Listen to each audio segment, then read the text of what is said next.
بسم اللہ الرحمن الرحیم۔ السلام علیکم ورحمۃ اللہ وبرکاتہ۔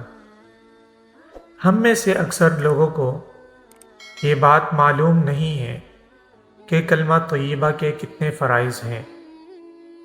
اگر آپ کو بھی ابھی تک یہ بات معلوم نہیں تھی کہ کلمہ طیبہ کے کتنے فرائض ہیں تو یہ ویڈیو آپ کے لیے ہے، ویڈیو آخر تک ضرور دیکھیے گا۔ تو آئیے شروع کرتے ہیں کہ کلمہ طیبہ کے کتنے فرائض ہیں۔ تو کلمہ طیبہ کے 5 فرائض ہیں۔ نمبر 1، کلمہ طیبہ کا پڑھنا۔ نمبر 2، کلمہ طیبہ کے الفاظ ٹھیک طریقے سے ادا کرنا۔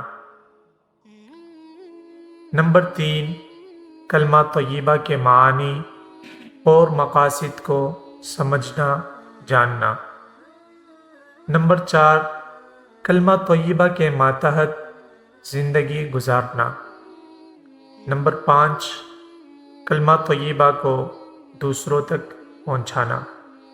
ویڈیو اچھی لگی ہو تو لائک ضرور کیجیے گا اور چینل کو بھی سبسکرائب کیجیے گا اور بیل آئیکن کو بھی ساتھ پریس کیجیے تاکہ نئی آنے والی ویڈیو سب سے پہلے آپ تک پہنچ سکے۔